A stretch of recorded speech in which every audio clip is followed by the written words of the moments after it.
Hello, everyone, and welcome back to the 5th anniversary season of the Jake's Take with Jacob Elyachar Podcast.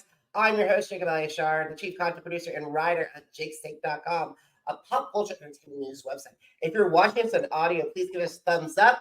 Please subscribe to my channel, and please follow and everything. If you're listening to us on our audio platforms, please give me a 5-star rating. Please download this episode and more episodes. I am honored and so excited to welcome one of my favorite people onto the podcast. He's a retired male model turned comedian. He's the host of the Uncensored Mario Adrion podcast. And as this recording, he has over 354,000 Instagram followers and 881,000 YouTube subscribers. So please help me welcome Mario Adrion to the podcast. Yeah, mamma mia. What an intro. Thanks so much, Jake. Appreciate that. You're so welcome. Your intro to your YouTube channel are absolutely epic. So I gotta say, you are awesome. Oh, you mean the "It's me, Mario" that one? Absolutely, my friend. Absolutely. Yeah, I always love doing that because I used to be a male model, and as a model, you always have to be so serious. So I love just being silly, and having that intro. I even used to say that when I would go to modeling castings, instead of saying, "Hey, what's up, guys? My name is Mario," like a model douchebag. At some point I was just like, hey, I'm just gonna go in and have fun. So I would always say, it's me, Mario, and that kind of stuck even on my YouTube channel. Yeah. And that's amazing. That's amazing. I hope another famous Mario doesn't like that. I just hope. Oh yeah, right. Oh, I'm still absolutely. I'm still waiting for a lawsuit from Nintendo. I hope they don't come after me for like a trademark infringement or something like that with "It's a me," but we'll see. Yeah, but here's the thing, Mario. I would love to see you and a Mario do "It's Me, Mario" together at whenever Super Nintendo Land. I would love to. My life goal would be to be the voice of Super Mario at some point. If a German did that, that'd be hilarious. Like that'd be so. Yeah, I think it'd be hilarious too. But you're really good. You'll be really good. So let's get started with our conversation. So when did you get interested in performing, and how did that passion evolve and desire to pursue a career in the entertainment industry? Well, I've always been very silly even before I started modeling or anything like that. But I grew up in a small town in Germany called Alpirsbach im Hochschwarzwald. Sounds very scary. It's a town of lumberjacks. Everybody has a regular job. They're German engineers. So performing, being silly was not really part of the everyday life or what people do for a career. But I always had the passion. So it took me to start modeling. I went to the US when I was like 18, 19, became a male model. And through that, I started the YouTube channel. It just took me a while to find acceptance in the creative expression because it was not accepted as a model. It's not accepted to be silly. It's not accepted to be funny as a German, So I kind of had to escape all these boxes to find my own voice. And I've always wanted to do it. I just wasn't in the right environment to. And then through YouTube mainly, when I started making YouTube videos, I was like, oh, I love this self-expression. I made videos about modeling when I was traveling and going to New York. It was almost like a Zoolander type YouTube channel where I just show people what it's like to be a male model. And so that's when the performance aspect really started. And I found so much joy in the creative expression, especially when it comes to comedy. Yeah. Your YouTube channel, Mario, is absolutely amazing. I'm a huge fan of your channels. One of the things that I love about your channels is that you showcase your friendship with Jeff Castor, who please give him a hello to me because I gotta say it is probably one of the best male friendships in the industry. Thank you so much. I appreciate that. Yeah. I mean, it's something that I feel very passionate about is that two men can be friends and be intimate and close and have real emotional and vulnerable conversations with each other. Because it's something we think only women can do. But I love my friendships with my friends, like male friends. It doesn't necessarily have to be sexual or gay. I think two straight friends, except it doesn't matter what your sexuality is. I think we should normalize that. And that's what I want to showcase on my channel because it's one of the most beautiful relationships that I have in my life, but it's not a common archetype of a friendship or a relationship in your life. Yeah. Absolutely. And I gotta say, friendship goals, that's all I gotta say. Okay, thank you so much. Yeah, I'll let him know. I'll let Jeff know. Perfect. Hi, Jeff.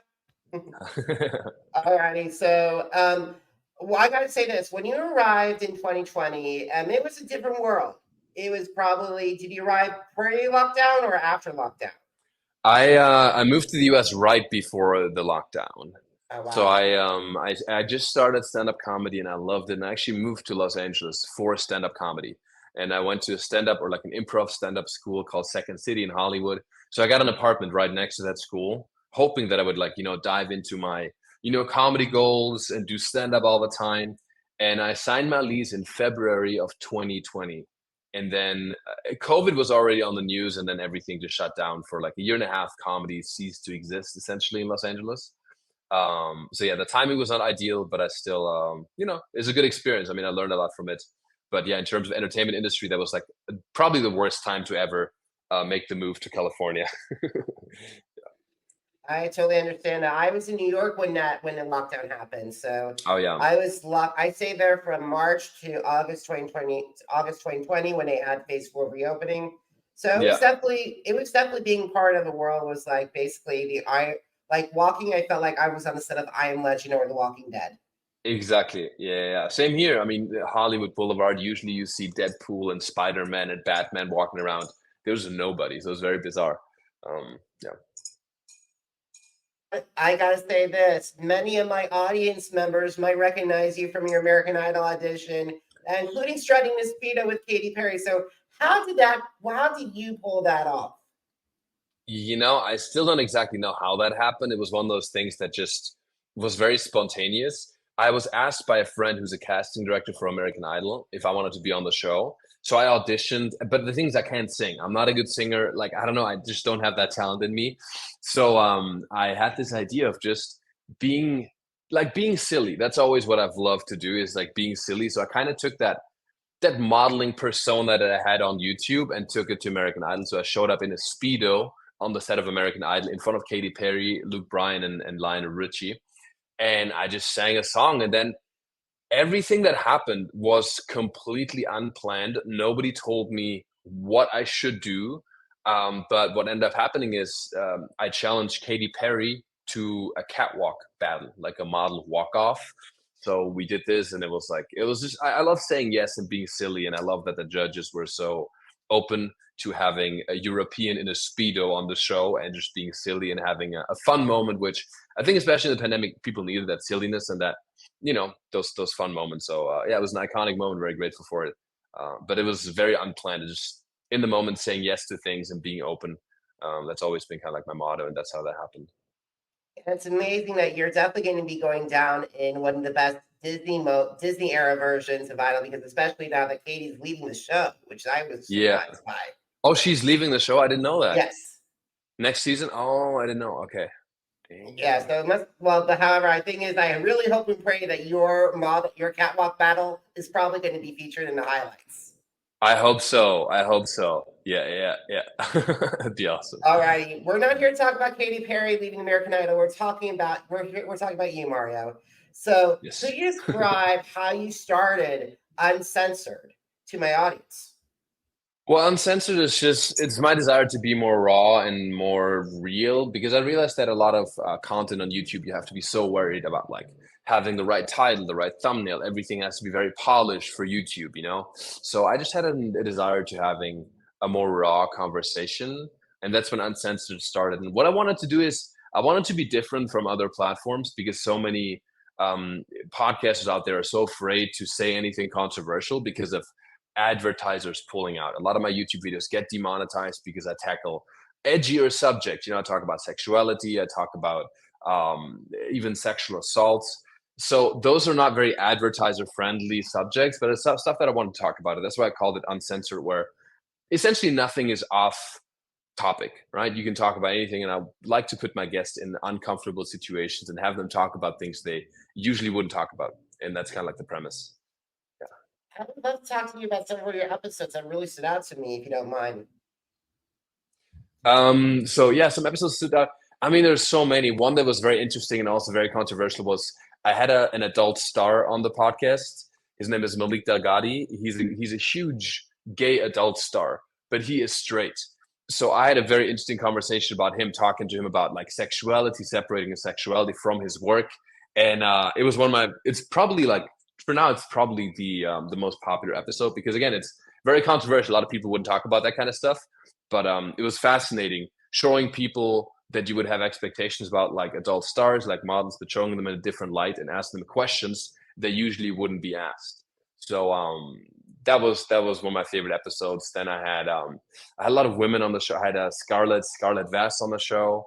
She's a Oh, huge I saw your episode. It was amazing that she revealed that 200 she made like 234,000 on OnlyFans. I thought, wow. Yes, I mean that is wild to me. And again, like it's kind of uncomfortable asking a huge TikTok star uh, on air how much money she makes on OnlyFans. But yeah, it was great. It was a great episode. She opened up about a lot of things, and yeah, I think it was fascinating. I love the openness that a lot of people have when they come to the podcast. Yeah. Absolutely. Another episode that caught my attention was your one-on-one with Reno Gold when he spoke about his OnlyFans and also sap affection. And I never saw the opportunity for someone like Reno to open up about his career and also not only his health struggles. Yeah, again, that's something that I've always been a fan of, especially men opening up and being more vulnerable. Like I said before, with male friendships, but also in a public eye. Like I've been very public about sexual assaults, my experiences as a male model, which I think is very important. So that's also a theme that I want to inspire people to, share that stuff because essentially that's what I always think. If you share something, even something that was difficult or traumatic for you, that's going to make the world a better place because people can relate to it. People see themselves in that. I mean, Reno talked about his struggles as a public figure to always be in shape. He talked about body dysmorphia, which obviously when you're a model, when you're in adults, when you do OnlyFans, that's a big part of your career is your body. So he was going through health struggles and really open up about those body issues, which I think it's healthy for people online also share that side because we often see the perfect polished image on Instagram. We don't think these people are relatable. We feel alone in our struggles. But somebody like Reno, who's very successful, who's got a huge following, who's got a lot of money, him opening up about that was very meaningful, and I really yeah, appreciate him for being so vulnerable. Yeah. I gotta say another one that caught my surprise in a really good way was Peet Montzingo. I loved hearing about his children's story and I loved hearing about his background. Yeah, I mean, again, he talked about. I think he also talked about a lot about his struggles with ADHD, which again, you wouldn't know that necessarily. You see this guy, he's very good looking, he's online, he's selling children's books. He's got like I think 15 million followers on TikTok, but he's really struggling. So yeah, hearing those stories is I think it's quite impactful. So I'm very proud of those episodes. And one final episode I would love to bring up is your conversation with Maximilian Avazeta. It was like with Max, you in the middle, and then Jeff. Oh yeah. So he's also that's one more episode that really surprised me because I look kind of like a douchebag. So do a lot of us. You're a male model, and when you pose online, you see we have like abs, and we kind of look like these serious models. But Maximilian, same thing. He's in great shape, but he really opened up about his. I mean, how his dad left him, and all these things that you wouldn't see when you look at somebody like that from the outside. You just think this is like a vain, shallow dude. And again, I love breaking those stereotypes. That's why I have a lot of male models on the show because I want to stand up for my community of underrepresented white, 6'3", ridiculously hot looking dudes, and show people that we male models are human too. Exactly. And I gotta say, you're doing an incredible job with that because the thing is, it's definitely empathizes with a lot because I've been struggling with the fitness journey and striving to be in shape and everything. So I gotta Yeah. say, it's great that you've used this podcast to bring elements to make sure that all of us are on the same page. We're not supposed to be on pedestals. Yeah, exactly. Yeah, we're all humans, we're all one. Yeah. Awesome. I gotta talk to you about. Have you thought about your dream guests? Like, who would you love to see on the podcast? Yeah, I mean, talking about good-looking guys, definitely. I did a show the other day at the Laugh Factory as a comedian, and Matt Rife was on the same show. Like, he blew up in the last couple of weeks. So he's definitely one of the people I'd love to have on the show. Same with Matteo Lane. He's a great comedian as well. And then, of course, as a German, I'd love to have David Hasselhoff. He is an idol for all of us Germans. He should be the president of Germany. And I grew up watching him. And I just it's so funny how an American became the most famous German. You know what I'm saying? It's like one of those things. So I'd love to have those people on the show, especially Matt Rife, because I kind of emphasize with him. A lot of people, they judge me, put me in a box in comedy and stand up because they think, yo, are you a good looking guy? You can't be funny and all these things. And I love how he also broke the stereotype of what you can and can't do as a good looking guy. That's kind of like I love when people break boxes and show people that you don't have to live up to these stereotypes that people attach to you, and you can break out of them and pave your own path. And that's what I love about him. Yeah. That and they're real. Those are really guys. I'm really hoping and praying to seeing one of them or all three of them on your Yeah. couch and talk to them. That'd be fabulous. Yeah.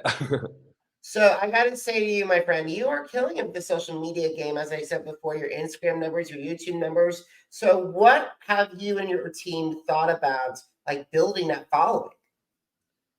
I mean, honestly, it's sure some of it is strategic, but it's always just being authentic. Like, what do I want to share? What are the things I'm passionate about? It's not so much, okay, what do I have to do to get this? It's more like I feel passionate about some things and just organically happen, right? Like, I think that's the key. If you try to on social media do something for the purpose of getting your numbers up, but if it's not authentic to you, then you can't win.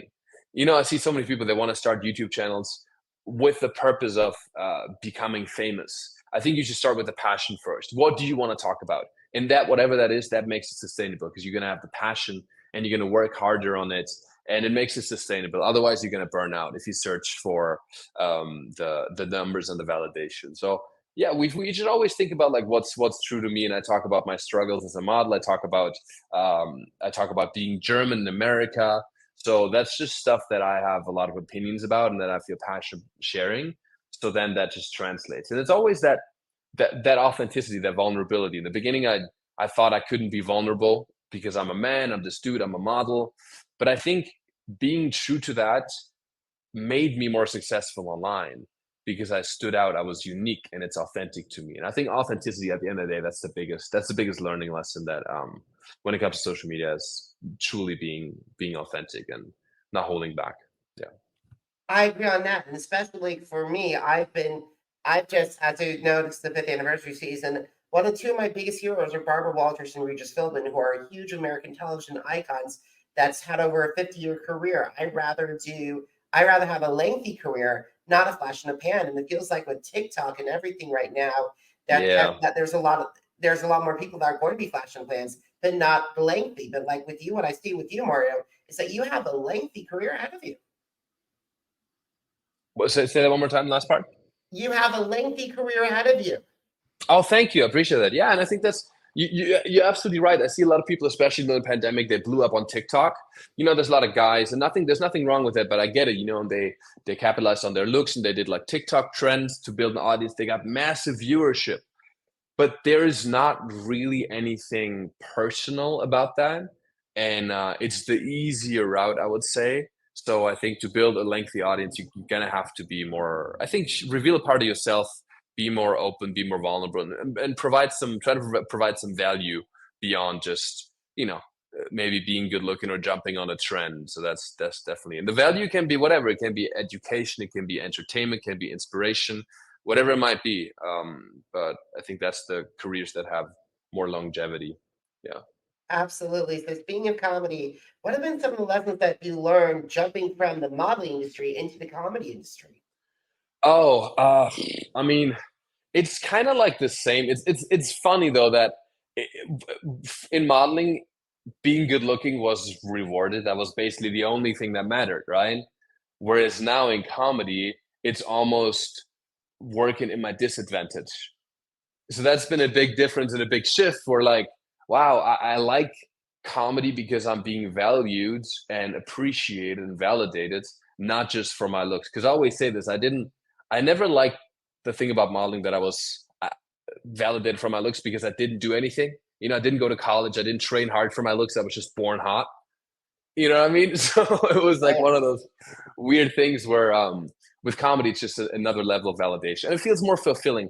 I noticed that too because with modeling, sometimes I feel like there's not as much value in it because you look good, right? And you promote a brand, and that's cool if it's a nice collection or a cool designer. But with comedy, you make people laugh, and there's such purpose in that. Like whenever I leave stage, even when I do a show, smaller shows here in LA or New York, and it's only like 20 people in the audience, I made 20 people laugh for 15 minutes. that is a win. I feel like I contributed something positive to society and the world. Whereas with modeling, sometimes I was questioning the purpose. So yeah, that's what I really love. I love modeling. I love the experiences in modeling. I love the people I met. I had fun on the photo shoot sets, but comedy gives me like a deeper sense of purpose, which that's the biggest difference. Yeah. And have you thought about, like, say, not just New York and Los Angeles, but also have you thought are you comfortable enough to go on the circuit tour, or are you like working your way up towards that? Yeah, I'm currently in the midst of planning that, so stay tuned. I have a tour planned. I have some dates planned in Arizona, Chicago, Texas, New York. I've done shows already. New York and LA. I've done some of my own headlining shows. So I'm planning my first national tour right now. It's gonna happen this year. Yeah. If you bring your show to Kansas City, you have an audience member already. Yeah. All right. Cool. I have one. I have one person against it. That's awesome. All righty. So, we gotta start writing down our conversation, Mario. So, what are some of your favorite social media platforms that you connect with your fans on? Yeah, I mean, it's shifted a lot. I think number one now might actually be Instagram, because it feels more personal than TikTok or any of the other platforms. Because Instagram is kind of like, people use Instagram because they follow a person, not so much a video. TikTok, people scroll and they can watch some of your videos, and videos can get millions of views, but you don't really have an audience, and it's hard to connect with an audience. On Instagram, I can do live videos, I can do stories. It feels more personal. I post photos of me and my dad. I like that platform. It feels the most connected out of all of them.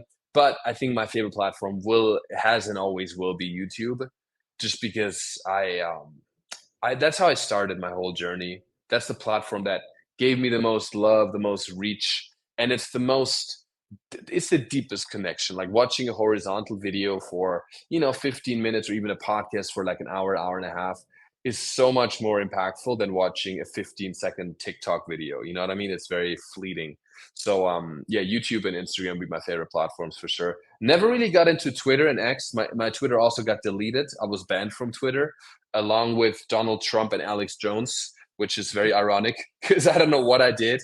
And then TikTok also, there's been a lot of censorship. The American Idol audition I posted of me in a Speedo got one of my TikTok accounts deleted, because the content was flagged as sexually gratifying content, because I was wearing a Speedo and there was no body of water nearby. And then the whole TikTok account I had like 500,000 followers on TikTok. It got deleted. So it's just strange. With the censorship, it's not very transparent. It's kind of weird. So TikTok is not my favorite platform. It's also very distracting. Once I post something, I get sucked into the whole For You page. So yeah, Instagram and YouTube be my favorite for sure. I definitely agree. TikTok, it's very hard to build an audience, and I apologize that, like, seriously, 500,000 and then deleted because of that? It's just absurd. Yeah. Yeah. It happens, it's kind of like they changed their guidelines a little bit, but yeah, it seems odd, that I would get deleted for wearing a Speedo. And then I see a lot of photos, like videos of women with bikinis. I don't want to make it a big fit, but I think TikTok's a little sexist. That's my stance. Awesome. So Mario, one last question. Are you ready? Yeah. Where can my audience find the Uncensored with Mario Adrion podcast? And number two, where can they connect with you on social? The best place would be just Mario Adrion on Instagram, because then they have all the links there to all my platforms. You go on Mario Adrion on Instagram, you see all the dates, tour dates, upcoming stand-up tour dates. You see the link to my podcast. So that's all on Mario Adrion, one word, on Instagram. Yeah. Awesome. So guys, how have you missed an episode of the Jake's Take with Jacob Elyachar Podcast? Visit our channels on Amazon Music, Apple Podcasts, iHeartRadio, Podchaser, Spotify, and Spreaker. Jake's Take with Jacob Elyachar, JACOBELYACHAR. Now, are you on social media? Because I'm on social media too. Facebook, Instagram, Threads, TikTok, and YouTube. Jacob Elyachar, JACOBELYACHAR. And guys, want to know what happened on America's Got Talent Fantasy League? What's going on with the Masked Singer? And find out more on my new music Fridays and new music reviews? Visit jakes-shake.com. Once again, jakes-shake.com. Mario, it was such a privilege to welcome you on the podcast. And thanks for having me. For taking time out of your schedule to talk with me today. I really appreciate it.